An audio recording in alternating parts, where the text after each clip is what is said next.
Masakit talaga kapag pinagpalit ka ng taong mahal mo sa bago niya lang nakilala. Or siguro sa mas malapit. Or siguro sa kalandian niya lang. Masakit yung long term na kayo, mag-anniversary na kayo, or siguro malapit na kayo mag 5 years. Tapos may nakilala siya na 2 weeks pa lang or 2 days pa lang.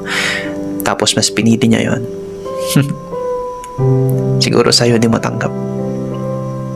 At hindi talaga katanggap-tanggap. Iiyak ka, mag-move on ka, iinom ka, at gagastos ka na napakaraming pera para na maging better at makalimot kahit papaano. Pero kahit anong gawin mo, magagalit ka talaga. Hindi dahil inagaw lang sa'yo. Pero mas masakit yung hindi matanggap na pinagpalit ka na may intensyon na maganda at malinis ang puso na magmahal. Samantalang siya, hindi niya man lang nakita sa'yo yung halaga mo. Kaya ganun ka talang iwan. Masakit para sa atin at nakakagalit talaga kapag ganun ka talang kadaling palitan at ganun ka talang kadaling itaboy pagkatapos ng lahat. Okay lang yan. Okay lang umiyak, okay lang mag-move on, okay lang ma-feel mo yan. Yan naman talaga dapat ang kailangan mo ma-feel. Pero hindi siya kawalan. Sila, kung nagsama na sila ngayon at tagin sila na, hindi sila magiging masaya. Mabilis mawala. Dahil hindi worth it yung relasyon nila. Galing kasi sa agaw. Kapag ang relasyon ay nagsimula ng hindi maganda, hindi rin magandang kinalalabasan. Habang buhay sila magtatanungan at magbabantayan. Habang buhay sila mapapraning at habang buhay sila magtatamang hinala. At mas selosa pa sa selosa ang inaakala nila sa kanila.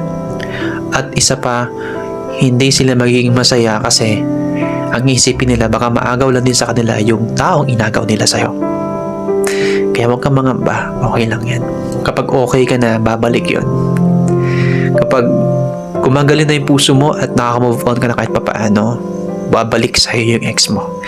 Hindi dahil gusto kanyang balikan, kundi dahil wala siyang option kasi hindi maganda yung pinalit sa'yo. Pag bumabalik na yung ex mo pagkatapos ng lahat, maniwala ka sa akin, wala ka nang maramdaman sa kanya. Hindi na tulad ng dati yung pakiramdam mo sa kanya. At hindi mo na siya makita na parang tulad ng dati kasi nga, mas minamahal mo na ang sarili mo kaysa sa kanya.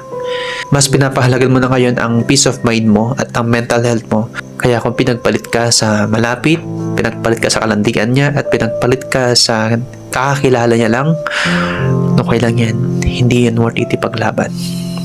Ang ipaglaban mo, yung intention mo. Kasi darating ang time na ipaparanas naman sa'yo yung taong deserve mo.